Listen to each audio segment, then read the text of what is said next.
Ceci est un livre audio autogénéré par Google. Les éditions Max Milo présentent Confidence passagère de Toufik Abou Haïdar. Nuit et jour, Toufik sillonne les rues de Paris. Un œil sur la route, l'autre dans le rétroviseur. Ses journées se déroulent au rythme de la poésie du bitume et des rencontres éphémères. Ces milliers d'âmes qui arpentent les trottoirs à la recherche d'une banquette salvatrice. À travers la vitre, comme dans le salon d'un psy, on découvre une pléiade de personnages sympathiques, goujats, bourgeois, cadres, sans dents, voyous, prostituées, touristes en goguette, people, politiques qui viennent s'épancher dans l'oreille rassurante et bienveillante de leur chauffeur. Pendant que les chiffres du compteur défilent et que vibre l'écho de la circulation, Toufik nous offre une magnifique balade onirique, entre monuments historiques, quartiers populaires et lieux insolites, le tout sur fond de jazz. Auteur libanais, Toufik Abou Haïdar a travaillé dans le monde de la presse et de la photo avant de changer de vie et de se reconvertir en chauffeur de taxi. Des notes sont disponibles sur les éditions e-book et brochets du livre. Introduction. Toute ma vie, j'ai rêvé d'être un réalisateur de cinéma pour partager le haut de l'affiche. Toute ma vie, j'ai rêvé de retrouver ma terre promise, ces terres que mon père nous a laissées au Liban. Toute ma vie, j'ai rêvé d'écrire de la poésie, assis au bord d'un lac, à écouter le vent gémir et regarder le roseau frémir sous le léger clapotis de l'eau d'un bleu saphir. Mais rien de tout cela n'est arrivé. Ou presque. Depuis un quart de siècle, je suis chauffeur de taxi parisien. Pourtant, dans ma voiture, de jour comme de nuit, ces trois rêves se parlent, se télescopent, s'entrelacent et m'accompagnent. Pour tenir la cadence, le rythme, la mélopée de l'asphalte, je roule au roi des rois, au crooner à la voix d'or, Frank Sinatra. Ces chansons me parlent, m'habitent. Il est pour moi l'éternel jeune homme qui attend à la porte, le soir au clair de lune, que sa dulcinée apparaisse. À ce cocktail doux et mélancolique, j'ajoute des tombereaux de littérature et de poésie, des livres que je dévore passionnément entre deux clients. C'est sur les conseils de ma mère, après avoir décroché mon bac à 18 ans, que j'ai quitté mon Liban natal pour Paris, au début des années 1980, afin de faire des études de droit et devenir avocat. Très vite, j'ai bifurqué vers une école de cinéma, sans prévenir ma mère. Sa surprise fut totale quelques années plus tard. Mais en raison de la guerre civile, la monnaie libanaise s'effondre et je suis dans l'obligation de trouver un job. Heureusement, ma sœur et mon beau-frère possèdent un restaurant sur les Champs-Élysées. Je leur donne un coup de main pour m'en sortir. Mon premier job. Je rédige des articles de presse en langue arabe pour un quotidien koweïtien pendant 5 ans. C'était sans compter avec la guerre du Golfe, qui me précipite au chômage. Je monte alors une société qui va péricliter et m'étouffer sous le poids de ses dettes. Patatras. Ma femme, Catherine, m'annonce que notre premier enfant est en vue. Mon avenir et mes rêves se rétrécissent, je fais donc au plus simple et au plus efficace, je deviens chauffeur de taxi. Je m'immerge dans une vie trépidante, entremêlée de bouchons quotidiens, d'incivilités routières, de zombies nocturnes, mais avec une liberté totale dans le choix de mes horaires de travail. Je pense effectuer ce job 1 an ou 2, le temps de remettre ma petite famille à flot. Mais 3 ans plus tard, des jumeaux pointent le bout de leur nez. Un immense bonheur qui m'installe durablement dans un métier, celui de taxi parisien. Un métier difficile qui permet de gagner correctement sa vie, à condition de ne pas s'affaler dans une fainéantise pathologique. Il faut écluser ses 11 heures par jour. Mais un métier qui me plonge aussi dans une rare poésie du bitume. Nuit et jour, je sillonne les rues de la capitale, un œil sur la route, l'autre dans mon rétro, tout en discutant avec mes clients. Des milliers d'âmes arpentent les trottoirs à la recherche d'une banquette salvatrice. Clients sympathiques, goujats, bourgeois, cadres, employés de bureau, sans dents, voyous, putes, touristes en goguette, people, hommes politiques, viennent s'épancher dans mon oreille hospitalière. Une faune exubérante, enchantée ou déprimée, qui m'entraîne souvent dans des scènes de vie surréalistes. En 2006, tel que je l'avais toujours rêvé, mon premier roman en langue arabe est publié par une grande maison d'édition libanaise. Changer de métier et revenir à mes premières passions, l'écriture, la presse, me taquine ostensiblement. Mais je l'avoue, j'ai du mal à abandonner mon taxi. Mon amour pour Paris, pour ses rues, pour la Seine, pour la nuit et ses réverbères, me cloue derrière ce volant. Je demeure. Les conducteurs de taxi sont souvent décriés, montrés du doigt, mais je ne peux que prendre leur défense. Bien sûr, parmi mes collègues, on trouve beaucoup de brebis galeuses. Mais pas plus que chez les garagistes, les élus, les toubibs ou les flics. D'ailleurs, la préfecture de police ne cesse de durcir ses contrôles et d'alourdir les sanctions en cas d'infraction. Certains chauffeurs de taxi sont colériques, mal embouchés et grincheux.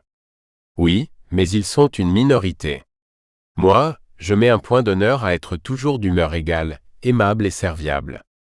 J'ai un secret. À chaque lever du soleil, mes pensées se tournent vers le Liban. Et ce, malgré mon amour hors du commun pour la France et pour Paris en particulier. Au Liban, notre maison familiale à tuiles rouges est plantée au cœur de notre village, proche des terres fertiles qui ne nous appartiennent plus. Dans mes souvenirs d'enfance, le village était dessiné à l'image d'un crucifix. À son sommet on trouve le château d'eau, vers la gauche la petite église, vers la droite le cimetière. Et en bas, la route principale qui mène à la ville, anciennement romaine, de Baalbek.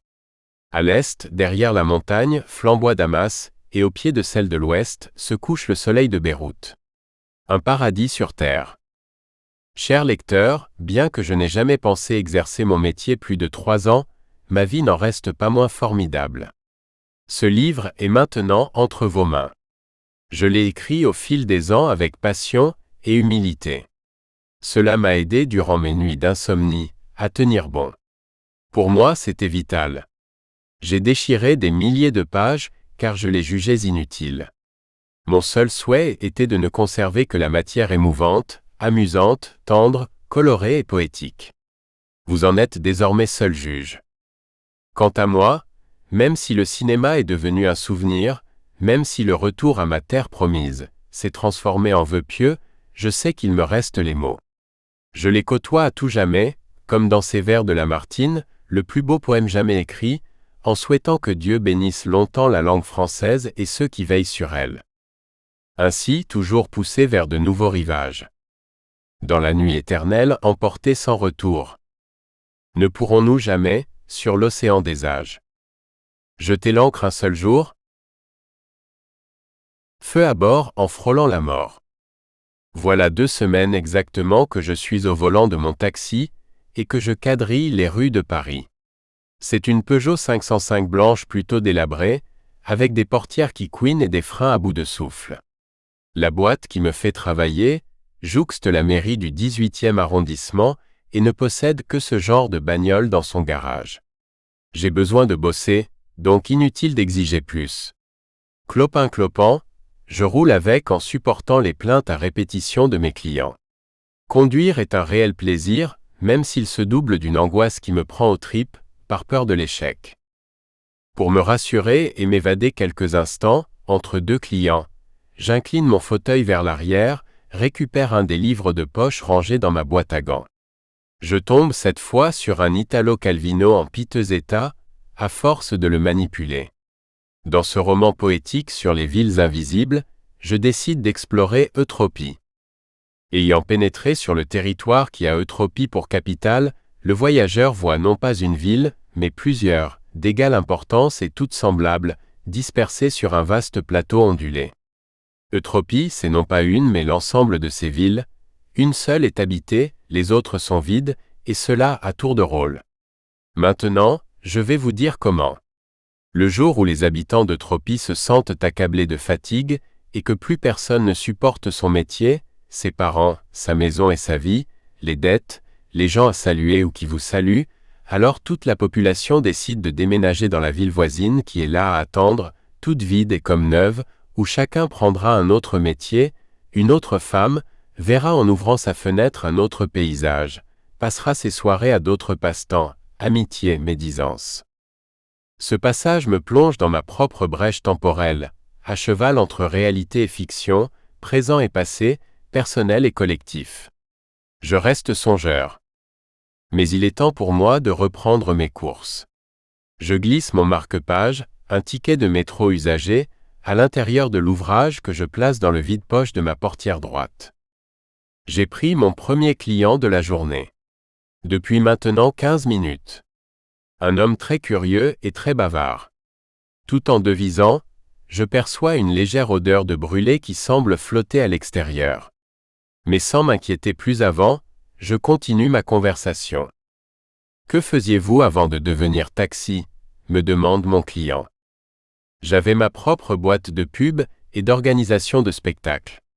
La guerre du Golfe et la crise m'ont coulé. J'ai alors décidé de prendre un volant et d'exercer ce métier. C'était une solution simple, rapide, pour ne pas sombrer et toucher le fond. Vous aimez ça? Cet univers m'a toujours fasciné, mais de là à pratiquer ce métier. J'ai passé ma jeunesse à fantasmer sur Ornella Muti, jusqu'à faire des études de cinéma, puis de travailler 5 ans dans le monde de la presse et de la photo. Je pouvais espérer mieux comme destin. Vous savez, il n'y a pas de petit métier. Je lui souris dans le rétroviseur quand soudain, au milieu du boulevard Saint-Martin, une épaisse fumée blanche se met à sortir de sous le capot et envahit l'habitacle. L'odeur de brûlé prend à la gorge, un mélange âcre de plastique et d'huile. Affolé, mon client hurle. Paniqué, je me gare en catastrophe sur le côté. Mon client s'enfuit en courant. M'escrimant sur le tableau de bord, je tourne la clé pour couper le contact et l'enlève. Stupeur, le moteur tourne toujours. Je reste complètement sonné, tétanisé sur mon siège, noyé dans l'épaisse fumée. Les images du film de ma vie défilent à toute allure dans ma tête, des éclairs, des flashs en couleur. J'étouffe, mon cœur cogne dans ma poitrine, j'ai le sentiment de vivre mes derniers instants. Je me revois enfant, les images de notre maison familiale et de nos terres fertiles en plein milieu de la plaine de la Bekaa défilent à toute allure. Je pense à mes parents, à mes amis, et à tous ceux que j'aime. Je revois ma mère et ses yeux clairs comme l'arrivée de l'aube. Je l'entends me dire « Quand viendras-tu vivre à la maison pour t'occuper des terres que ton père nous a laissées ?» Et comme à chaque fois je réponds « Un jour maman ». Et elle réplique en souriant « Je sais mon fils, je sais ». Je revois mon père pendant ses beuveries et ses interminables journées de chasse sur nos terres.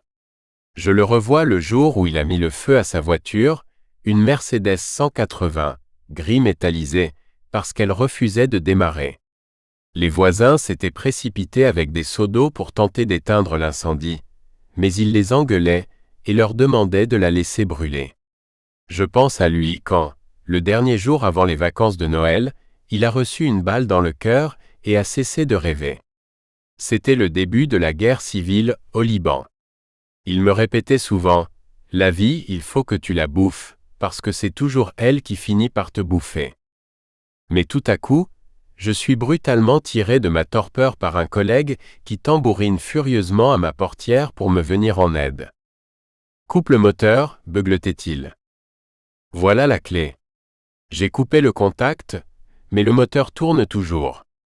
Embraye, enclenche la première et débraye pour faire caler le moteur. Magne, il y a le feu sous le capot.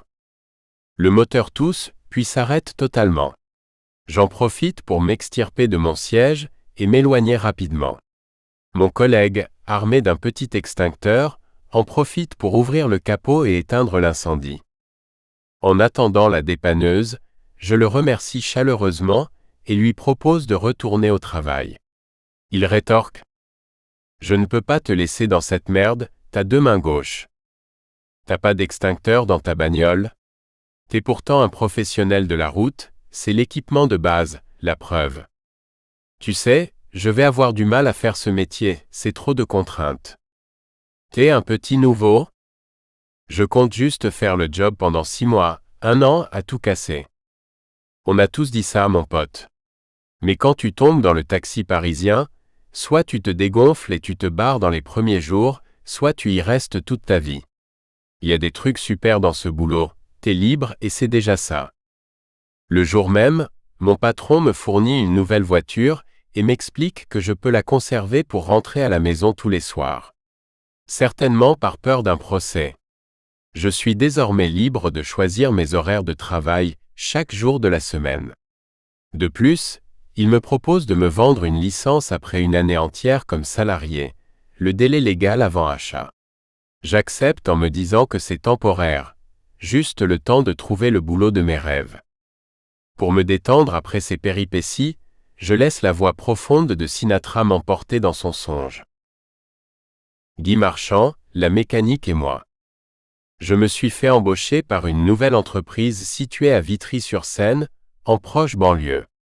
Mon nouveau patron est un ancien chauffeur de taxi, d'origine portugaise. Un homme qui porte beau, très sympa, toujours habillé en costume avec un brushing parfait. Mon nouveau client n'est autre que Guy Marchand. Un comédien que j'admire profondément.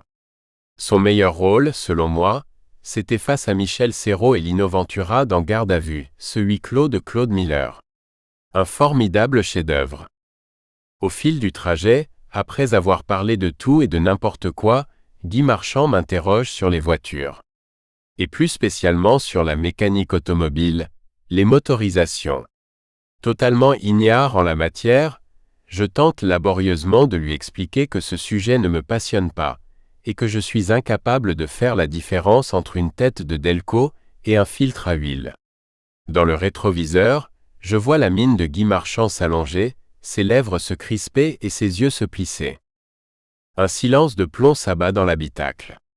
Je l'entends se dire dans sa tête, « Toi mon gars, soit tu me cherches des noises, soit tu te fous de ma gueule, et dans les deux cas tu vas le regretter. » Je tente alors de rectifier le tir. La voix chevrotante, je lui réitère mon ignorance de l'univers de la bagnole. J'explique que le seul moment miraculeux à bord de mon taxi, c'est lorsque je roule de nuit, dans les rues désertes de la capitale, en écoutant le roi des rois, Sinatra, chanter comme personne d'autre ne le sait. Du coup, son regard s'adoucit, la tension retombe. Il me dit, « Vous savez, je vais vous avouer une chose. Eh bien, moi, quand je m'ennuie la nuit à en mourir, je prends ma vieille américaine, je roule seul dans les rues de Paris, et tout comme vous, j'écoute du jazz à tire-larigot, pour me retrouver, me réconcilier avec le bonheur. » Un moment de grâce s'installe entre nous, bercé par le doux chuintement des pneus sur l'asphalte. Je lui pose alors quelques questions sur ses futurs projets. Il me raconte qu'il est en train d'écrire son autobiographie et qu'il est à la recherche d'un éditeur. Dans la foulée, il me parle de son adolescence passée entre les quartiers populaires des Lilas et de Belleville. Parmi sa bande de copains, il y avait Eddie Mitchell, Jean Rochefort, Philippe Noiret. Je le dépose sur l'île de la Jatte, à Neuilly. Empreint de ses souvenirs, je roule sur une centaine de mètres, trouve un emplacement libre face à la Seine et me gare. Je m'adosse contre mon taxi et me roule une petite Chesterfield. Les volutes de ma cigarette accompagnent les péniches qui traînaillent paresseusement en direction de la Manche, jusqu'à l'embouchure de la Seine entre Le Havre et Honfleur. Des poissons et des hommes. Le lendemain, après m'être envoyé un petit noir au comptoir du bar en bas de chez moi, je reprends la route. J'amène à bon port 2 clientes bougonnes, certainement levées du pied gauche, et décide de faire un arrêt livre. Une pause pour me laver le cerveau. Pour moi, c'est vital. Ce matin, j'ai sorti de ma bibliothèque un Joseph Conrad. Pas n'importe lequel. Au bout du rouleau, son roman qui me parle le plus et qui raconte l'histoire singulière d'un capitaine solitaire dans son bateau. Un peu comme moi dans mon taxi qui vogue sur des flots bitumés et agités. Nous avons beaucoup de points communs. Il avait fait aménager sa cabine, selon son idéal tout simple du confort en mer. Une grande bibliothèque, il était grand liseur, en occupait tout un côté. Le portrait de sa défunte femme, une huile plate et bitumineuse représentant le profil d'une jeune femme et une de ses longues boucles noires, faisait face à la couchette. Là, il avait sous les yeux les grandes photographies monochromes de sa fille, du mari de celle-ci, et de 2 bébés aux jambes potelées, ses petits-enfants, fixés dans leur cadre noir à la cloison d'érable du carré. Comme lui, je possède une mini-bibliothèque dans le carré de ma voiture, à l'intérieur de la boîte à gants. Comme lui, je possède quelques photos de ma famille dans mon portefeuille. Et comme lui, je navigue à vue. D'ailleurs, je referme mon bouquin et m'en vais caboter le long des rivages parisiens. Arrivé devant l'Aqua-Boulevard de la Porte de Sèvres, la piscine parisienne à vagues bleues, deux hommes d'une trentaine d'années me font signe de m'arrêter. L'un d'eux lève le bras, et une seconde plus tard l'autre fait de même en regardant son ami, comme pour l'imiter. Ils sont habillés comme s'ils sortaient d'une pièce de Jérôme Deschamps. Je m'arrête à leur hauteur, sans trop les dévisager, car j'estime que chacun a le droit de s'habiller à sa guise, et les laisse monter. Une fois installés avec leur sac en plastique à la main, celui qui m'a hélé le premier me demande si je peux les conduire à l'aquarium de Paris. Au véritable aquarium, l'aquarium géant, précise-t-il avec insistance. Je comprends tout de suite, avant même d'entamer le voyage, que je ne suis pas au bout de mes surprises.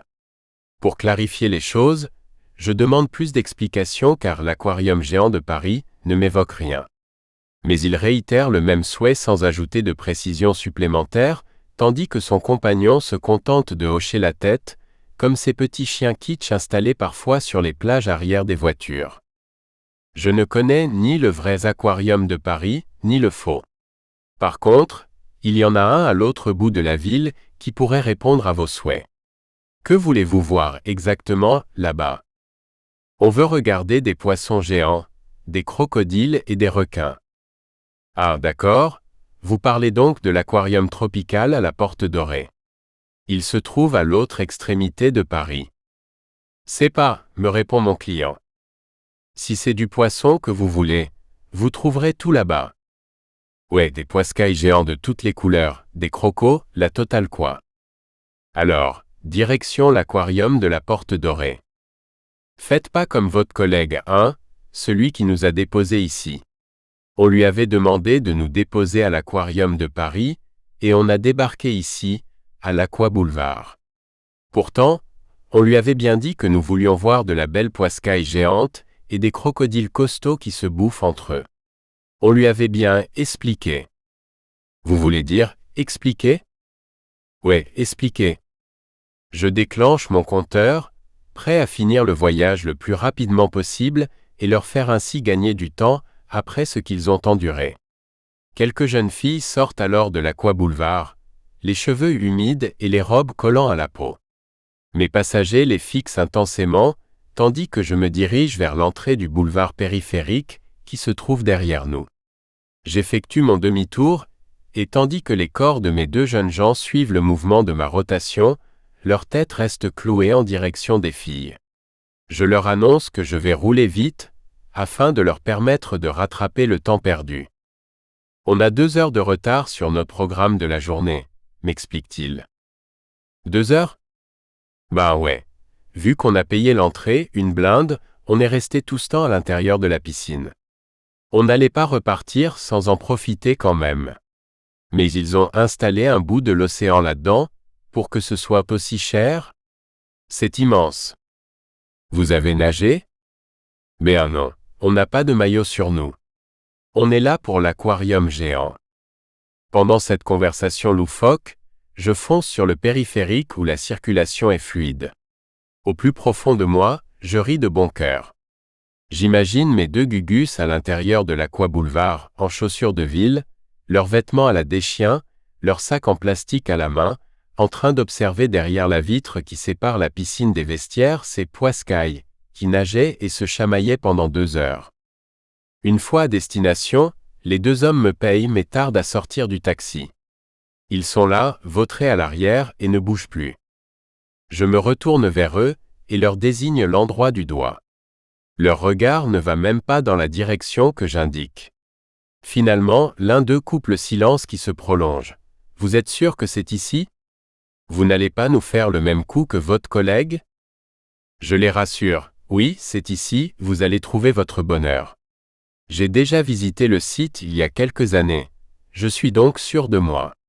Enfin rassuré, ils quittent le véhicule, mais me lancent tout de même de temps à autre quelques regards perplexes, tandis qu'ils avancent vers le palais de la Porte Dorée.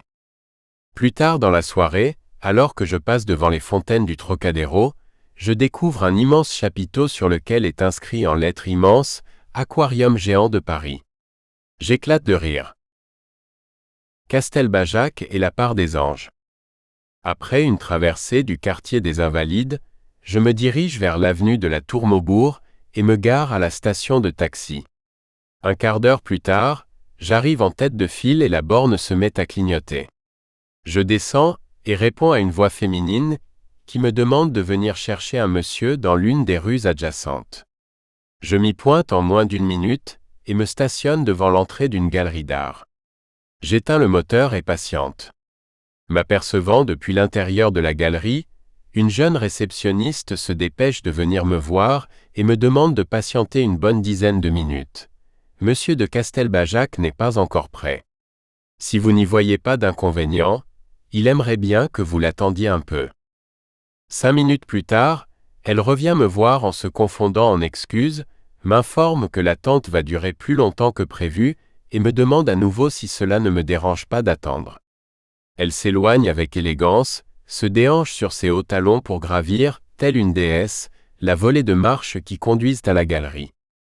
Je sors de mon taxi, fais quelques pas autour, décide de ranger mon coffre et d'astiquer ici et là en attendant mon client.